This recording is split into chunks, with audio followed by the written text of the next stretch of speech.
안녕하십니까, 알림이 황희두입니다. 오늘 오전 김용민 TV에 다녀왔습니다. 늘 말씀드린 프레임 전쟁의 중요성 뿐만 아니라 젠더 갈등, 검열에 대한 청년들의 반감, 양비론이 잘못된 이유, 민주당 정치인과 유튜버 손절론이 문제인 이유, 청년 정치인들에 대한 생각 등을 간략하게 전하고 왔습니다. 댓글로 링크를 고정해둘 예정이니 시간 나시는 분들은 영상 끝나고 편하게 시청 부탁드립니다. 본격적인 주제인데요. 최근 아리백 대표가 한국 정부의 재생에너지 축소를 두고 한국 기업의 수조원 손실로 이어질 것이라는 경고를 했습니다. 어제 나온 단독 보도였는데요. 이후로 오늘 오전 삼성전자에서 2050년까지 아리백 등 탄소 중립을 선언한다는 보도가 막 쏟아졌습니다. 그래서 2050년 탄소 중립 선언 관련한 보도가 포털까지 걸리고 있는데요. 혁신 기술을 통해 기후위기 극복에 동참하고 2050년까지 탄소 중립을 달성하겠다는 청사진을 제시한 겁니다. 친환경 경영으로 전환한다는 건데요. 기후위기 극복과 순환경제 구축은 기업, 정부, 시민 모두의 참여가 필요한 우리 시대 최대의 도전이라는 목소리까지 나오고 있고요. 탄소 순배출을 제로화하는 탄소 중립, 이를 달성할 계획이라 하고요. 사업장에서 발생하는 탄소 직접 배출을 줄이기 위해 탄소 배출 저감 시설에도 집중 투자를 한다고 합니다. 그 유명한 아리백에도 가입을 했다 하고요. 5년 내 모든 해외 사업장에서도 재생에너지 목표 달성을 추진한다고 하는데요. 문제는 지금 윤석열 정부입니다. 문재인 정부의 신재생에너지를 비리로 규정하고 온갖 언플에 대고 있지 않습니까? 대선 후보 당시에도 토론 과정에서 아리백? 모를 수도 있지, 이런 황당한 태도를 보여서 많은 비판을 불러오기도 했었고요. 문제는 언론에서조차 아직도 윤석열 정부는 아리백이 뭔지 모르는 것 같다. 오죽하면 원전을 늘리고 재생에너지를 줄인 윤석열 정부가 글로벌 친환경 흐름에 역행한다는 보도까지 나올 정도입니다. 탄소 중립이 아니라 오히려 탄소 중심 마스크를 써서 세계에 부끄럽다는 반응이 압도적이었고요. 이런 황당한 행보가 계속되니 민주당 박홍근 원내대표는 신재생 감사를 두고 인물 표적 감사에 이어서 정책 감사까지 하고 있다, 이렇게 비판했습니다. 원전 비중을 강화하겠다는 건 말 그대로 시대, 세계적 흐름에 대놓고 역행한다는 거고요. 더 나아가서 지금 경찰에선 이재명 대표 아들까지 건드렸는데요. 이러니 많은 시민들은 박진 아들, 한동훈 딸은 왜 잠잠하냐, 또 가족까지 시작하는구나, 조국 시즌2를 만들려고 한다, 이런 지적까지 쏟아지고 있습니다. 당장 박진 장관의 아들은 해외 도박 사이트 일개 직원이라더니 나중에 최고 운영 책임자였다는 게 드러나지 않았습니까? 도박 사이트 썰린 문제에 대해서 포커는 넓게 보면 게임이다, 국민의힘 측에서 박진 장관의 주장을 받아들이려면 그 잣대를 똑같이 들이대야 되는 거 아니냐고요. 하지만 박진 장관 아들 문제는 어느 순간 그냥 조용히 사라졌죠.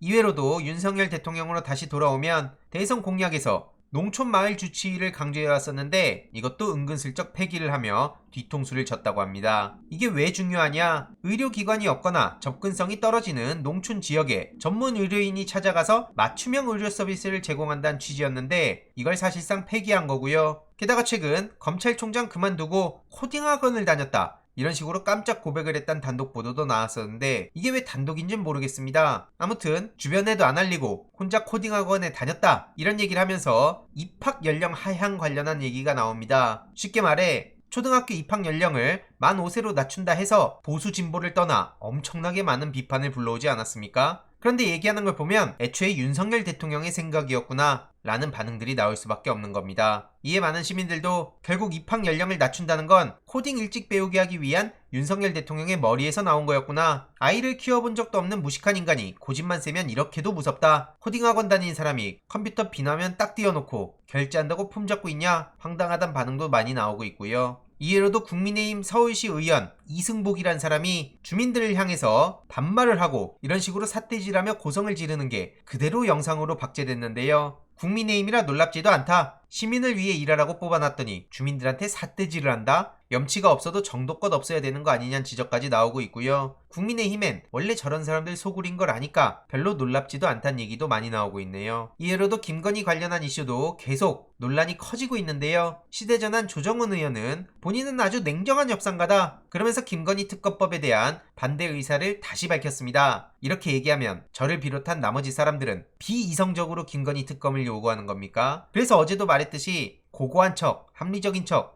이성적인 척하는 사람을 별로 신뢰하지 않는다는 거고요. 심지어 디지털타임즈 권준영 기자는 돌아온 진중권, 이런 식으로 보도하고 있는데 돌아오긴 뭘 돌아옵니까? 아무튼 핵심은 김건희 씨에 대한 비판을 영부인 혐오라고 말장난을 하고 있네요. 그러면서 비판을 스토킹으로까지 치부하고 있는데 이게 말이 되는 소리입니까? 오히려 저런 황당한 소리들이 김건희 리스크만 더 키우는 거라 보고요. 오히려 스토킹에 가까운 맹비난은 본인이 가장 잘하는 거 아닙니까? 이러니까 욕을 먹는 거고요. 이와 관련해서도 추가적인 소식 계속 전해드리도록 하겠습니다. 이번 내용도 유익했다면 구독, 좋아요, 알림 설정, 멤버십 가입 정말 큰 힘이 된다는 점 말씀드리고 싶습니다. 이번 내용도 주위에 널리 공유 부탁드립니다.